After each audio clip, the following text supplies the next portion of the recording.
Trust it.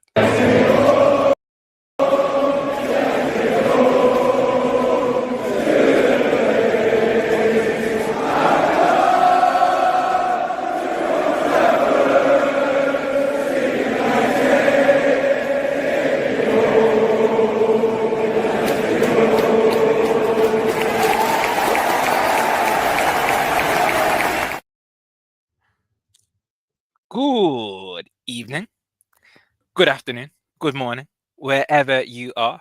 We are the Man United Agenda. Thank you for joining us again on this Monday football. You know, it's right back again around the corner. I'm joined with, of course, Rebel. How are you, kind sir? I've not seen you in a while. Yeah, no, I'm doing good. Keeping nice and quiet, working away in the background on a few little bits and pieces that you may or may not see very shortly. But I'm not going to spoil the Christmas presents there. But Ooh. I suppose, despite my pessimism in the preview show, we came out with a win. We did. And I think I touched on it in terms of Yaba being Mr. Positivity and somehow got it correct. Of course, he did that. We were going to win the game. Obviously, we've heard from Yaba, we've heard from Colin. Your thoughts on the game, if you want to touch on it. Obviously, it's been a few days now since the conquest, the conquering at Selhurst Park. Absolutely, yeah. No, you have to say, in the first half, I don't think anybody can argue that we were kind of poor. We were behind in the way that we were playing. Obviously, Euro was very disappointed to give away that penalty. But I thought it was a bit harsh, that penalty, I'll be honest with you. I thought he went over with Zap. Okay. Really? Yeah, Okay. I thought Mateta went down like a sack of spuds. To be honest with you. Now, don't get me wrong, I have great time for Mateta. I think he's an absolute sleeky baller. I think he's the type of striker that anybody's going to want in their team. So, no shade on the man himself. I just thought, as a decision, I thought it was quite soft. But look, those things happen in the game of football. But we obviously went 1-0 down. And when we were looking at that bench, Rio, I think that the thing that we all felt was, where's the attacking threat? Yeah. Who have we got to come on that can put this game on their back and have a go off it? Obviously, Yara got substituted, and he's going to have better days in the shirt. He's a class young fella, but it just wasn't his day on the last game. You all know my feelings on Luke Shaw. When we hit right first, he was fantastic. He was.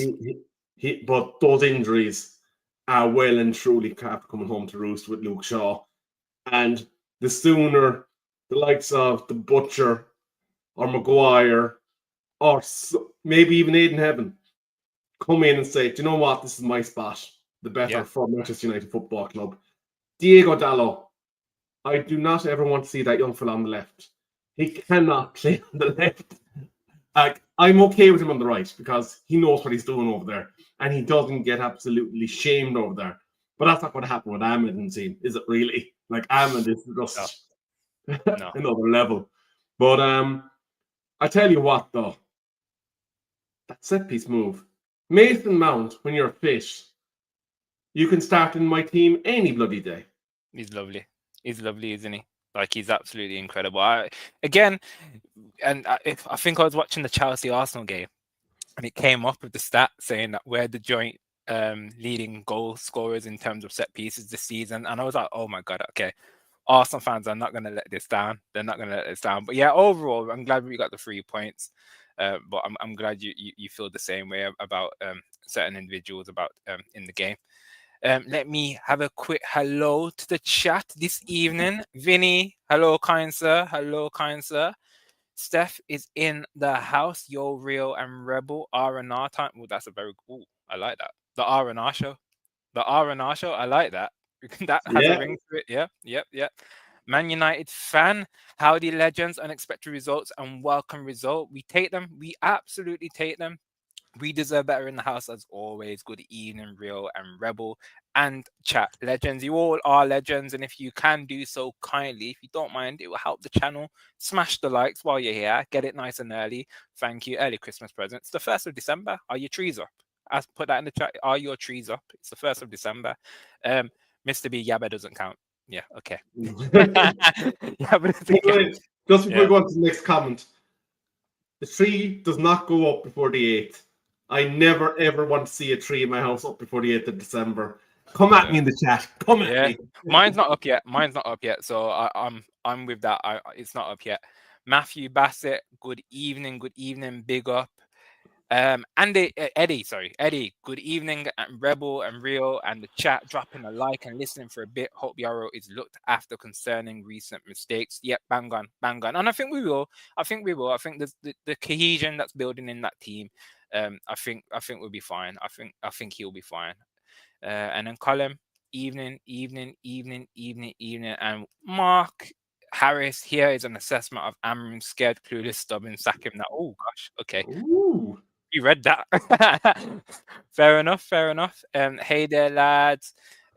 This is Patrick. Patrick, good evening, kind sir. I haven't seen your name for a while, unless I've been missing it myself. What's after happening, Rio, is YouTube are after changing their settings, and now Yeah, they're showing the ats instead of the I actual know, names. Yeah, diabolical YouTube. Sort it out, sort it out. Even in all, I'm still hammering out. We got lucky against Palace. That couldn't be bothered. Let's be honest. And okay, so brilliant. Thank you, chat. Thank you as always. It's Monday. Brilliant for you to join us. Horrible weather at this moment in time as well, but yeah, you're with us. You're with us. Cozy Monday. The theme I've kind of put it in the thumbnail, and I've put it in the title. Amrim's honest assessment. So I wanted to touch on it really. Going into the game, he's kind of said a few home truths about Dorgu, in regards to anxiety. He's used the anxiety word, which is fine. We don't mind that. I don't mind that as my manager. He's being honest. And he's come out and he's actually come out and said, the way we played the game, we didn't use the word lucky, but he actually come out and said Palace retired, and ultimately that's probably the reason why we won the game. In terms of Amram and him, maybe over the last few weeks or so, I know he's been like it since his whole tenure, but he's coming out quite bold with a lot of punchy statements recently. Maybe shaking a few feathers. I don't know what's your thoughts on in regards to Amram being like that, and in general, a manager being quite bold and public when it comes to statements. I think it goes to show that he realizes he's in the second season now, his first full season, and that the honeymoon period is well and truly over at Manchester United Football Club. He's had time to look at that squad. He knows exactly what any of them can give him. He knows who's able to perform in a given position and who's not. And I suppose it's quite refreshing for him to be so open about the deficiencies. But I suppose the caution I would urge is that if he's digging out Dorgu or he's digging out Dallo or whoever in the ability to play in a given position, and he has no option but to put that player then out in that pitch, straight away you're giving a boost to the other team because they're going to say, well, he doesn't believe in this fella. Let's attack his wing. Let's take him on. And let's show the man that Ruben Amorim is right. Yeah. And I suppose it's a bittersweet way to go about your business in that you're basically saying, look, we're working with Joe Bloggs in training. He's not where I want him to be. But at the same time, he might be given no choice but to start him. And we all know that wing back and central midfield, mainly central midfield, are his hobby horses.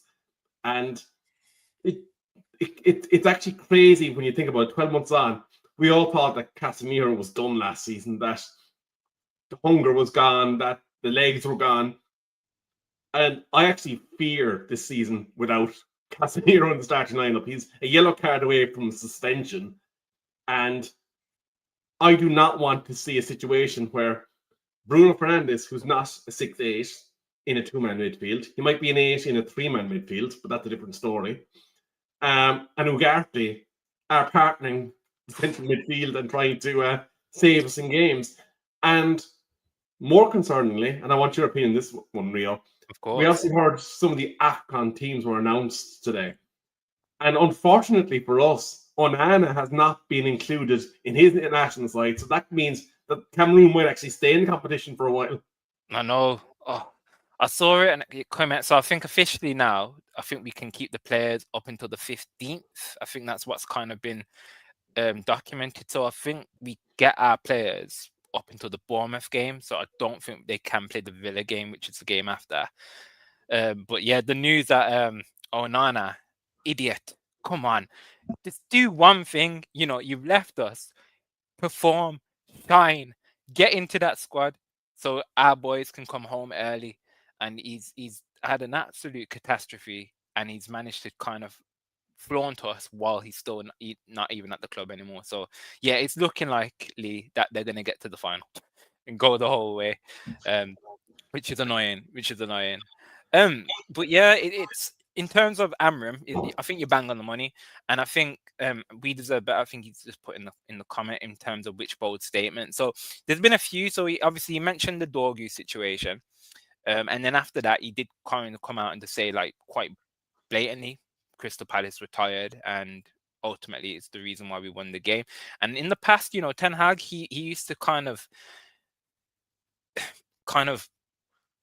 sweep everything under the carpet. We'd have a bad performance and we'd get the win. He'd be like, "Oh, we outplayed them. We'd be this, we did that, blah blah blah." But Amorim's really refreshing.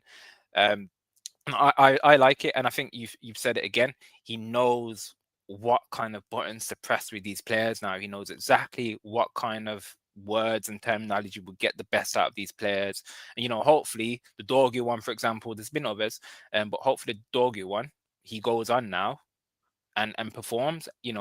As you say, that midfield spot, that left wing back spot, it's up for grabs. It's absolutely up for grabs. And if Dorgu, he's 20, 21, if he wants that position, it's not as if he's got a lot of competition to try and grab that spot. It's definitely his for the taking. So he just needs to kind of, knuckle down. And I think Yarrow as well, maybe in the last hour or so, he's gone onto Instagram and he's made a comment about like positivity and whatnot. So yeah, he's gone online to do it. So hopefully the comments are not too harsh on him in regards to the post. I don't believe there will be. I think they'll be quite positive in terms of the comments in regards to his post, because again, he's a quality player. We know that there's the abilities there, and yeah, he just needs to move onwards and onwards. He had a bad game against as you say, a tough striker in Mateta, and Palace aren't no pushovers.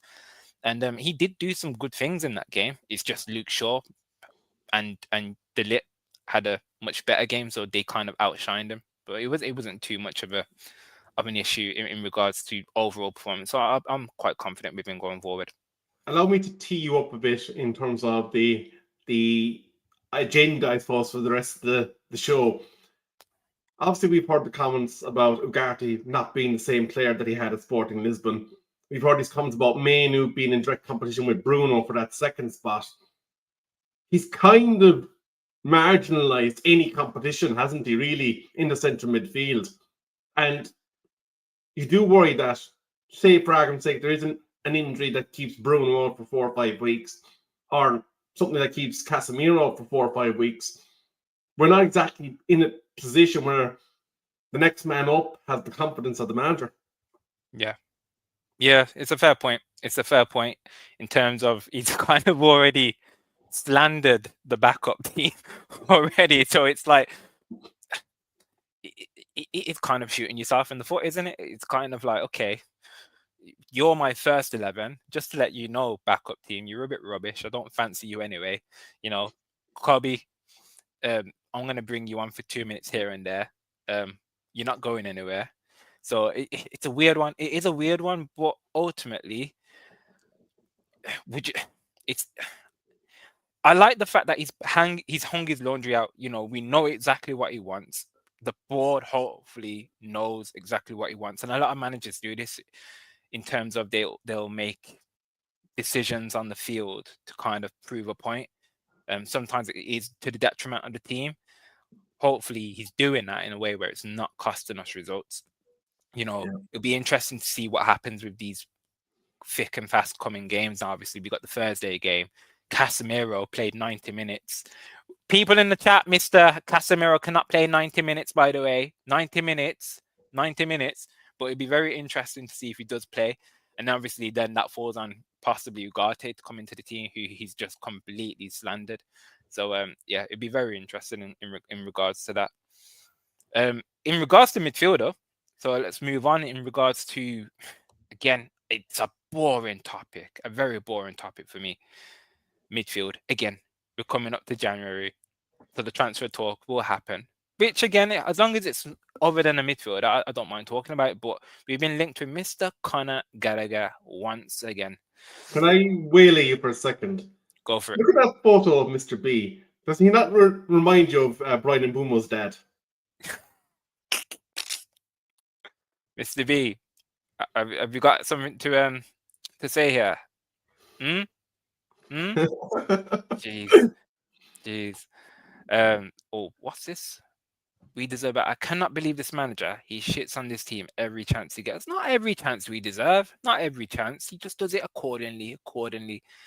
Call it tough love. Call it tough love, if you will. And hopefully we get a response. We get a response. But yeah, Conor Gallagher. We've been linked with him. 26 million January move. You know, when we were linked with him before, there weren't really too many figures kind of being thrown around in terms of it was mainly a loan, and Atletico Madrid said no to a loan. When you're hearing 26 million, what are your thoughts on that? Look, I'm thinking, number one, why is he falling up to 26 million? I can't remember what Chelsea sold him for. I think it was something in the order of 50. So that's a 50% haircut in what, 18 months, roughly? So for me, straight away, I'm thinking, And I'm kind of looking at it and kind of going, okay, if you're going spending 26 million in January, how long really do we see him being an effective part of the team? Look, I know the likes of Wharton, Baliba, Anderson are all pie in the sky in a January window. But surely at this stage, with the amount of changes in the scouting network, we could find someone that's a bit of a hidden gem. I know it's a dark throw, but at the same time, I think with Gallagher, you're probably going to have a dark throw in bringing him into that Manchester United midfield and say, look, listen, we're going to bring Lucien Aguilar, for example, as We Deserve Better said, give him a shot. 26 million, what do you got to lose? I just don't like the move. I think that it just doesn't fit right with me. There's no way Atletico would be letting a player go that could function as a part of their league and Champions League and cup ambitions over there. There's obviously something that's caused that level of haircut. Yeah, and it's a weird situation when it comes to January, and obviously this is going to be the situation of obviously Agum. His name's been mentioned, obviously playing for Sevilla. It's one of those situations where it's all well and good, you know. So what, 26 mil? We Deserve Better says 26 mil plus 5, so it will be more than that though. In realistic, when it comes to us going to the table, unless he's got a release clause, it'll be more than that, and that will be the common theme with a lot of players, especially during January. So yeah, 26 million. 26 mil is not a lot when you think about it if you're trying to get a squad player. And ultimately, he's a squad player at Atletico Madrid. I think he's only played 190 minutes this season, and I think he's only started 2 games. I could be wrong on that, but I think he's only started 2 games and a lot of sub appearances. So again, 26 mil. He's a box-to-box midfielder. He's more dynamic than a lot of the players we've currently got. So he would improve the team overall. So I wouldn't mind it. I genuinely wouldn't mind it. You know, if it means getting him or going without, then I would rather have him. And again, I know we can have this fun idea of throwing out different names. I would love different names. Is this his stats? That's his stats are now. Yeah. So he's not getting a lot of game time. 90 minutes. I think I think the last game was his first 90 minutes of the season. So he's a box-to-box player, and we need that. So I would absolutely take it. Chat, what are your thoughts? Obviously, there was some mixed views. Chat Sports, he said that he's a good player. Vinny saying we need players with more than 90 minutes under the belt in each game. But well, he conveniently last game had 90 minutes in him. So unless that hits the criteria, Ruben Neves on loan, Premier League return, but that could confuse our current Portuguese contingent. Agume is thought to have a release clause of 40 million euros. Arsenal are sniffing around him. Yeah, and again, we deserve better. I love the fact that we do, as a community, we do our due diligence. I wish we were scouts for Manchester United, but it's not Football Manager, it's not FIFA at the end of the day. So we will always have these names and brilliant names like that. But are the club um looking at these options? I don't think so. I don't think so. And we've been scouting these players for a while, so a lot of these are going to be from players from yesteryear that we've been looking at. Who's Just this? by comparison, that's a Gume stats this year with Sevilla. Yeah, yeah. To be honest though, it's not like I wouldn't say that. If you said to me these are two different players, I wouldn't really be screaming out loud in regards to Agume. So I'm not really. I like the shout. I like the shout. I just don't want us to fall in that trap of just kind of listing different names because we could be there, all day because there are loads of players. I I think suppose it's just the ones that we've been scouting. And I think it's the easiest link to get in a short frame.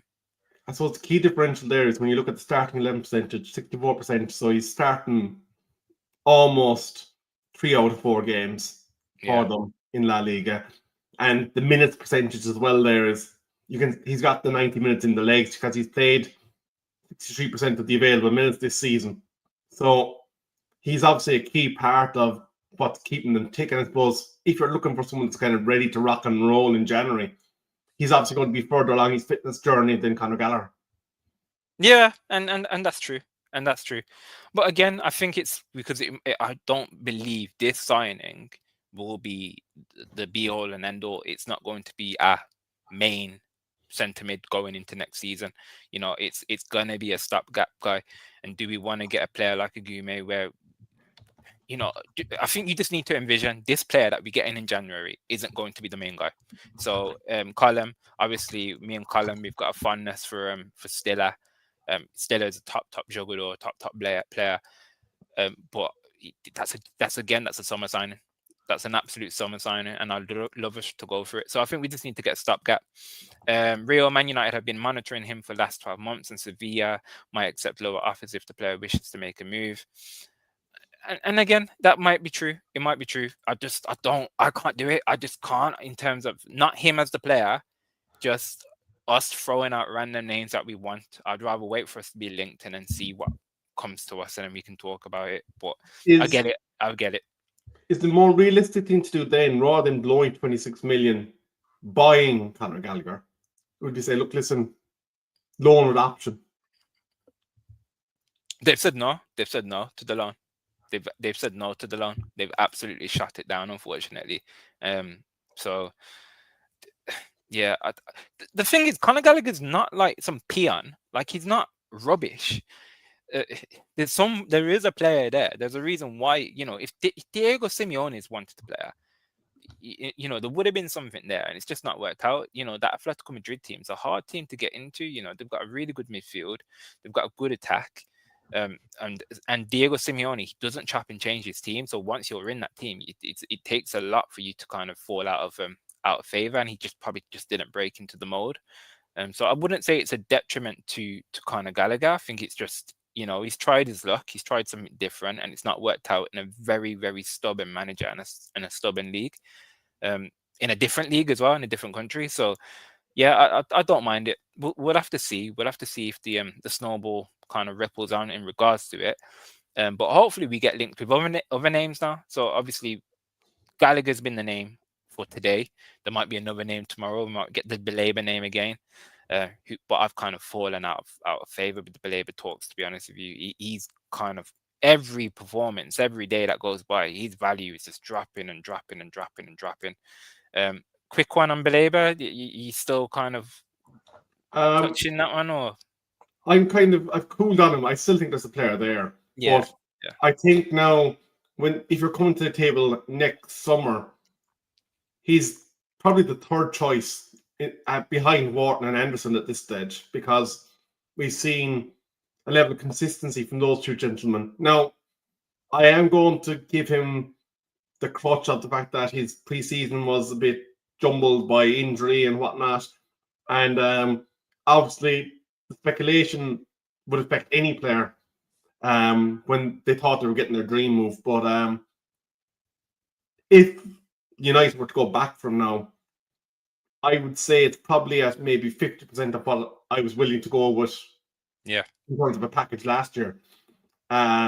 Because I think we need to see the player operating to the levels that we expected, the engine. In terms of January, I think we really need to explore the loan market, especially if we're not going to be committing to that player as even a functional squad player beyond the summer. It's kind of a dine and dash. I don't want to be spending whatever ridiculous amount of wages that we'd have to put over to get Conor Gallagher to come back to England and say, look, listen, Conor, thanks for that. You're done here now, kid. We're bringing in Wharton or some Wharton equivalent. We're bringing in Anderson or some Anderson equivalent. Yeah. And you're going to be sitting on our bench next year. And we realise you're probably going to throw your toys out the pram with the fact that you're not going to get game time. I think, realistically speaking, I'm looking at a loan at striker and I'm looking at a loan at midfield as our action for January. And I would be then maybe saying, if we have a few quid, maybe throw the 15, 20 million at a wing back, because I think we have problems on the left-hand side.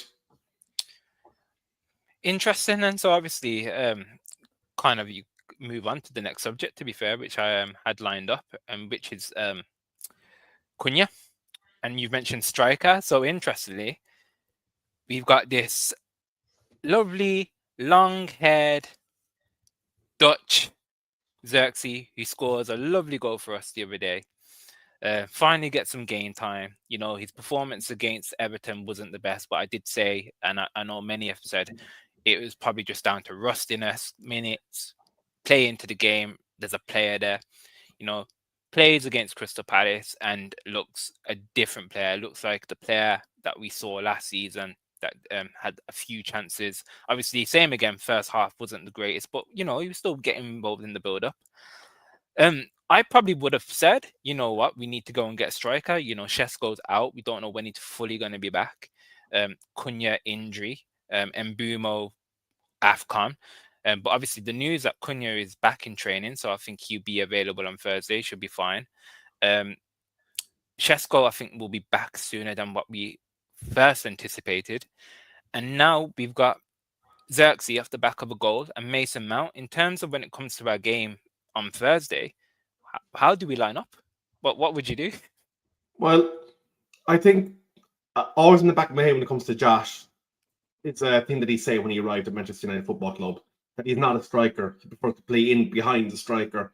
Mm-hmm. So that, for me, places him in the fight with Mbumo, Cunha, Mount, Ahmed, when he's pushed up there at times, for those places in behind the striker.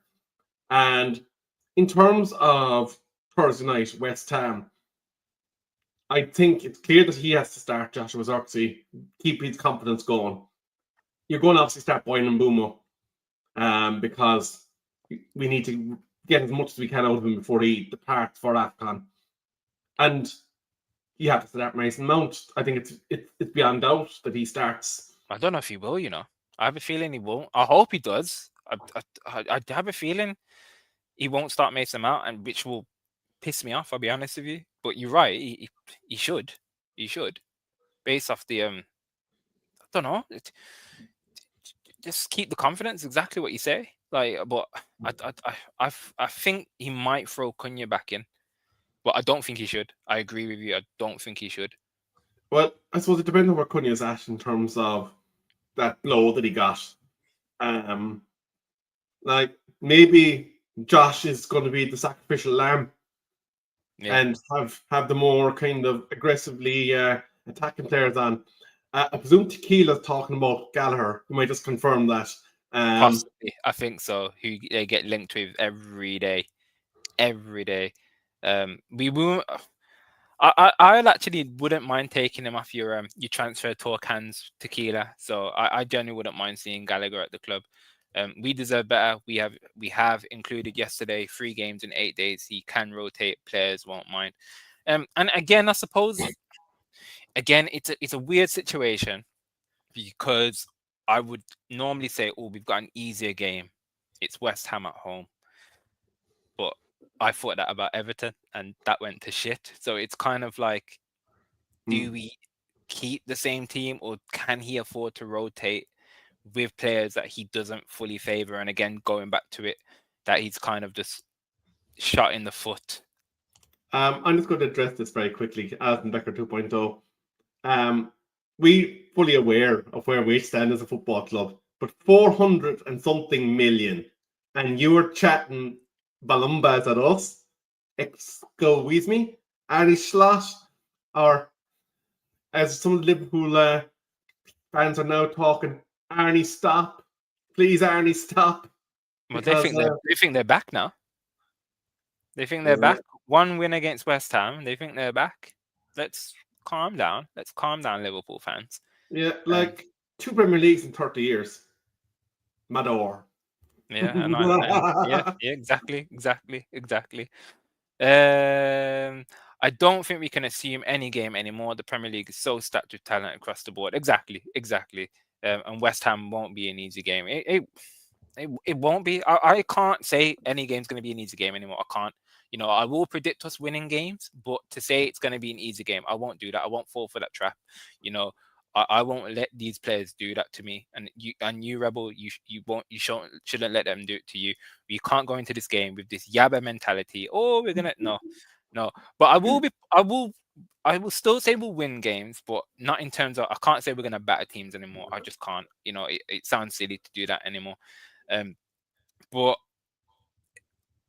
come Thursday morning, I probably will wake up and I'm like, you know what?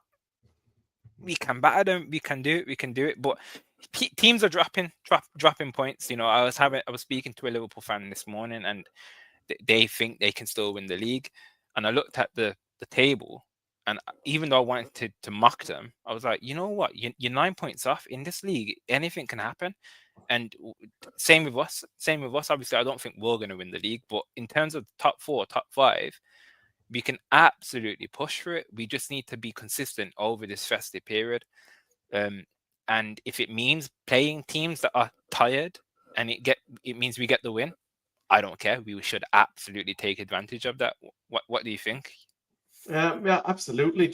You play what's in front of you. Like, if you can get into a position where you're getting Champions League football next season, or even Europa League football, that's extra money in the coffers that you can then utilize under the PSR rules to address your squad further.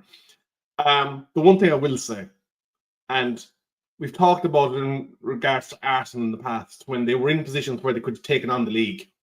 They just needed to buy that striker, or buy that central defender, or buy that missing piece that could have taken them that last 15-20% of the way.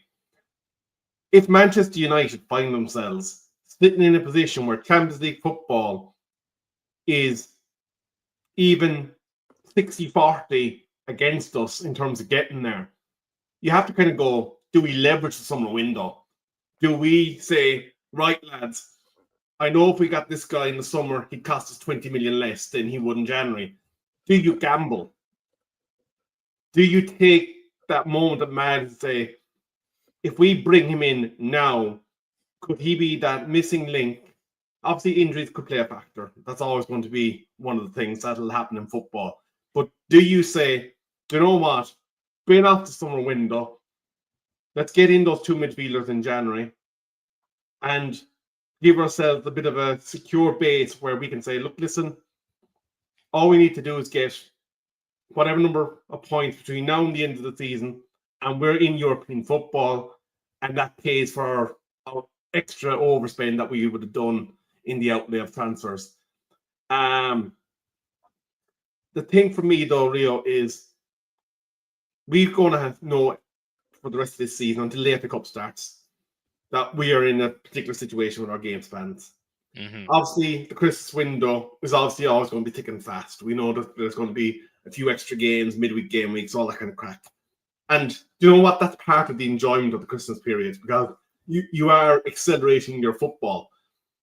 But in reality, from start of January onwards again, it's going to be 7-8 days in between football games for the majority of the time. Yeah. And you've got to say, if you're within touching distance of those main spots, I think we're is it 6 or 9 behind second place at the moment?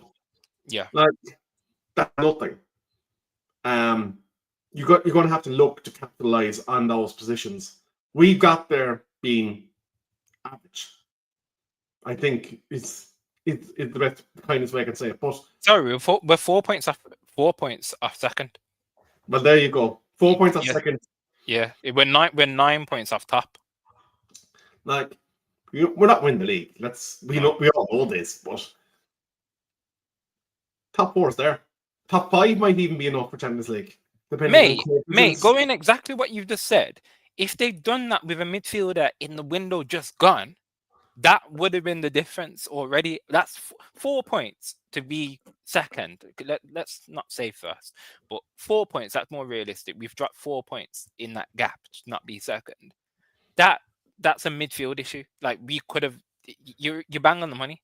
We're bang on the money, and if we're still in that touching distance, we're in around that position, then yes, you're right. You are absolutely right. Why are we trying to penny pinch with 26 mil Conor Gallagher when the opportunity to go full pout for a player that we absolutely need anyway in the midfield that we're going to be getting in the summer? Yeah, why not bring it forward? And we did that with Bruno, didn't we? We got him in the January window because we thought Tottenham were going to try and poach him in the summer, and we brought it forward, and it paid dividends. We know that Morton is not going to be a possibility, but yeah, Forest are struggling. Elliot Anderson's there. Bang on, it's bang on.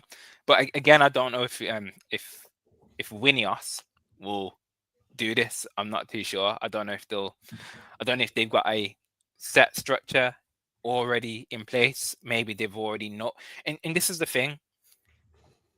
If they're doing what every other club does in terms of having their targets set out accordingly, then it might be that they're not going to budge, and they're going to probably, they've said it, I think they're going to, what's the saying? They're going to walk to the finish line instead of run and make the wrong mistakes. Something along them lines. So I think they're going to be shrewd. I think they're going to be cute. I think they're going to be quite cutting edge when it comes to the summer. But I just think they might be kind of keeping their hands in their pockets when it comes to the January window, unfortunately. I just want to share this with you because one of our colleagues has been called the Grinch of the United Agenda, Mr. B, and I believe this is on the way to his house at the moment. Oh God, yep. The Grinch, the Scrooge of the channel, Mr. B, bar humbug himself, wasn't most pleased. Well, he was obviously happy with the win the other day, but when it came to talking about our future games and obviously the game on Thursday, he wasn't best positive. Scrooge, Matt Dock, everything. Yeah, he wasn't happy at all. He was not happy at all. We deserve better. Have a look at the stats for Conor Gallagher in possession, in short passes, in defensive actions, in taken. They are poor. But again, we can't just keep always looking at the stats, obviously, because I get what you mean. We deserve better. I do get it. But compare them to what we've got. That's what you need to do. Compare them to what we've got. Yeah, and that's what you've always got to try and compare them to.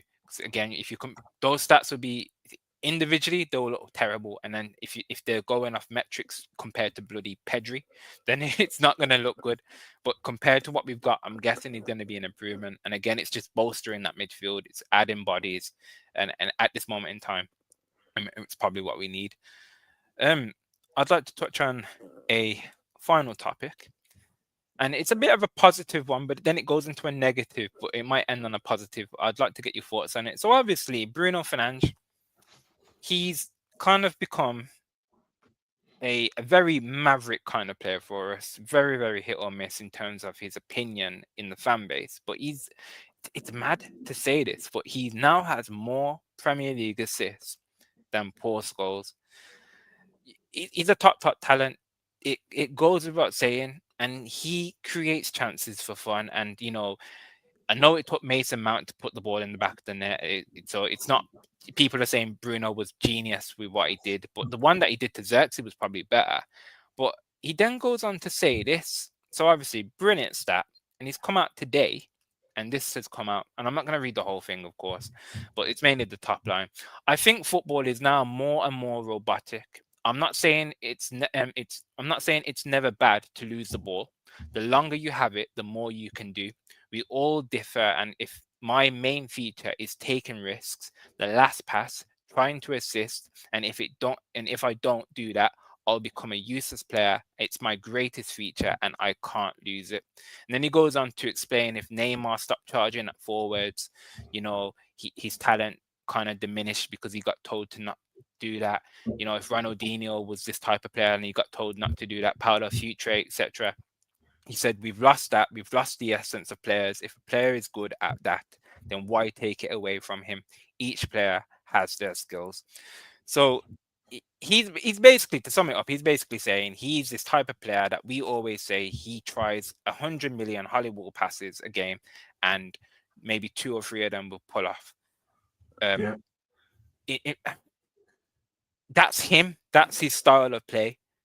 Do you agree with him? Do you agree that the game's kind of like being taken away in terms of flair, creativity, and we're kind of putting players into these positional, structured shapes and sizes, and we are losing that flair?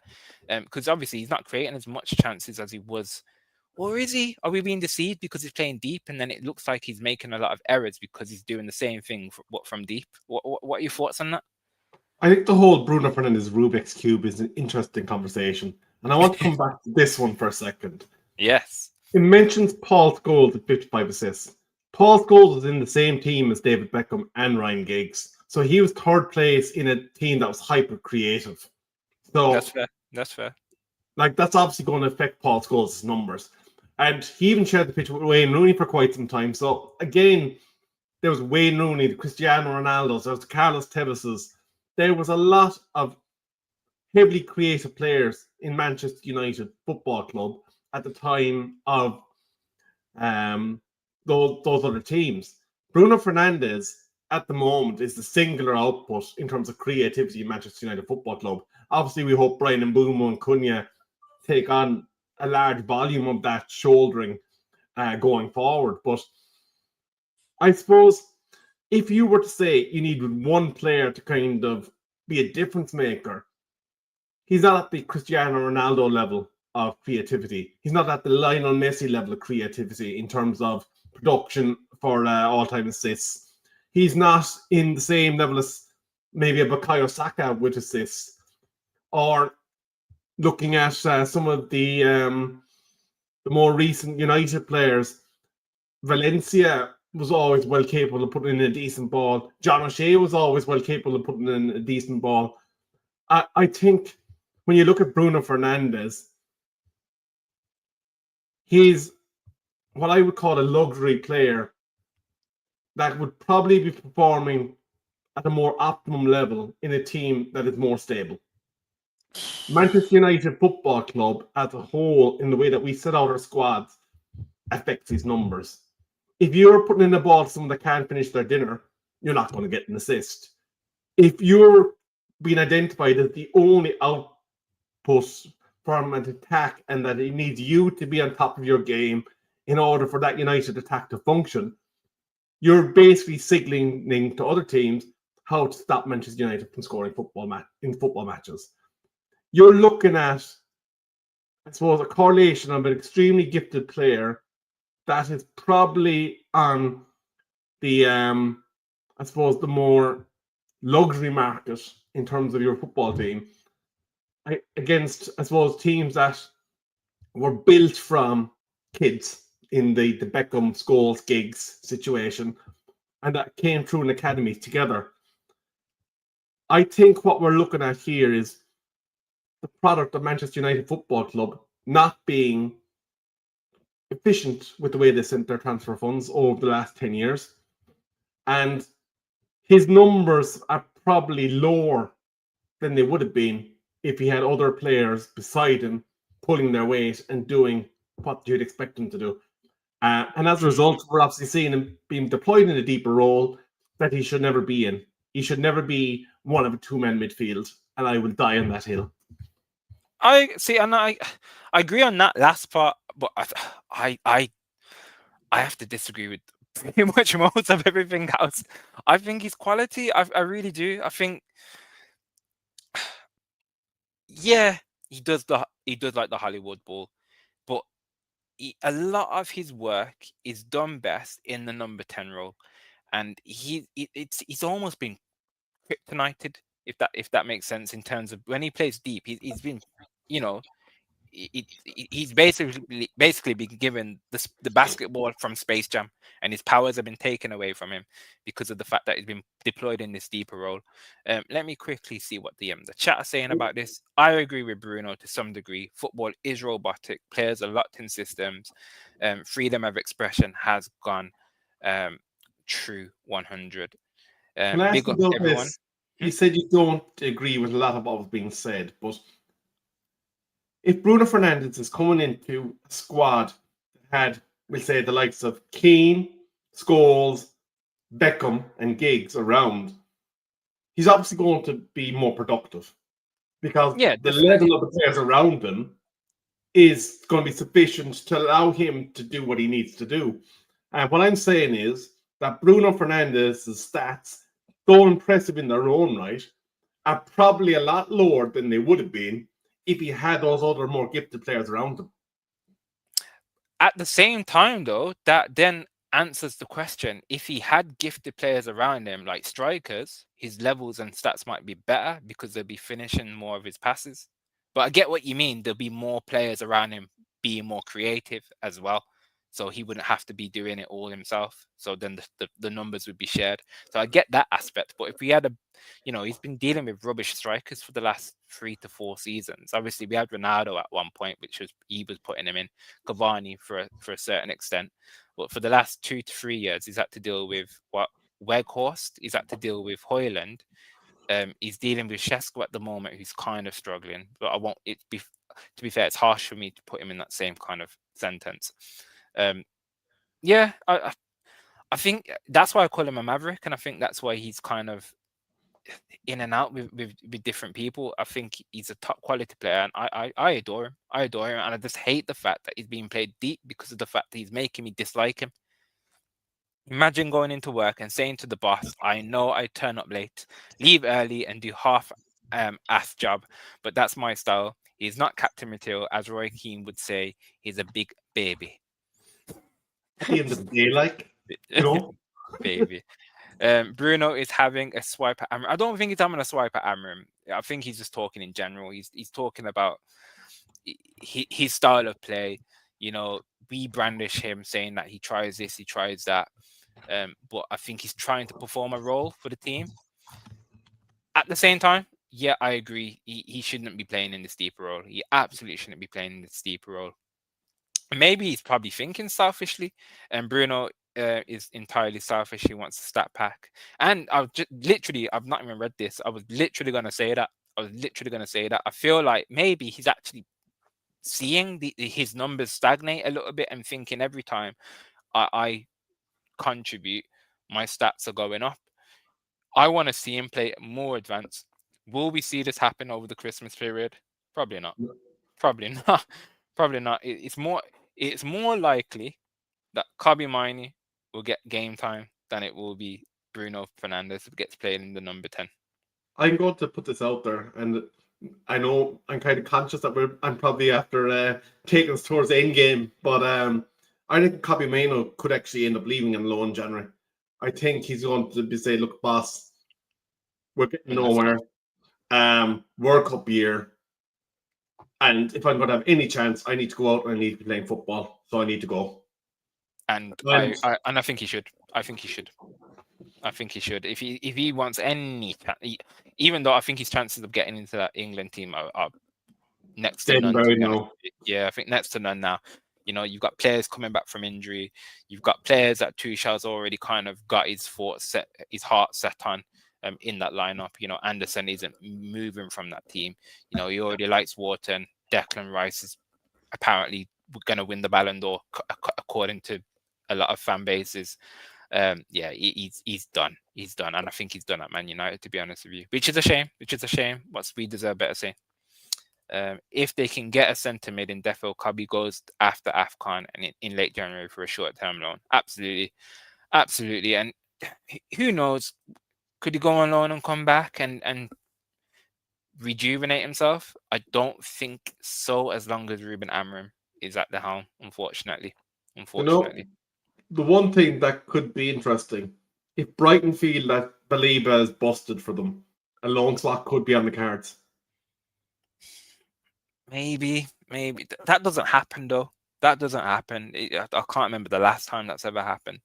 I wouldn't mind it. I generally wouldn't mind it. We get a player that we've been looking at. We can't just turn our nose at it because he has been playing bad this season. We did our scouting for a reason. He's not just falling off the cliff. So Baleba's still a good player. And if they want Kobe Mainu, who I think would suit that Brighton team, maybe they could do, bash their heads together and do a smart deal. But I don't think it happens. I don't think it happens at all. Yeah, I suppose Mm. time will tell, Rio, and we at least we have midweek football this week to keep us entertained. Yeah, and obviously it's typical that we do get pushed all the way to the Thursday, and then the game after that is all the way to the Monday. But we are Manchester United. We are the main event of the evening. We're the main event of the week, and we're the main event of the weekend. So be it. So be it. Everyone will get the opportunity to watch us on their own or on our own without any disruptions. Quick one before we go. Any last words from you, Rebs? Yeah, just a couple of things to look out for. Obviously, tomorrow will be some element of a news show. I'm not sure what the topic will be. That will be dictated by what comes into the papers. But keep an eye on Wednesday. The preview show will be at an earlier time.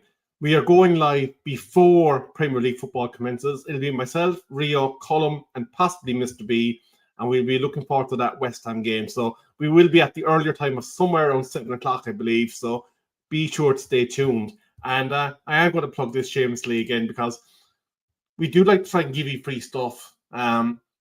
We definitely do try. But if we hit that 4K subscriber mark, one of you will get one of the Manchester United shirts of your choice. And should you so choose, name and number on the back of it. It's 100% free to do so. So if you want a Manchester United shirt, I do not know why you wouldn't hit the like button on our YouTube channel, The Man United Agenda. Perfect as always. And again, chat, if you've not done so already, help the algorithm, help the channel. We really do appreciate it. Smash that like if you've not done so already. Rebel, been a pleasure, kind sir. It's been an absolute pleasure. Monday evening, obviously Tuesday football, Wednesday football, Manchester United, Thursday football. But yes, we will be back tomorrow, as Rebs has said. And of course, thank you for being with us this evening. And as always, Mador. Thanks, Rebel. Good night, Slaughter. Evern.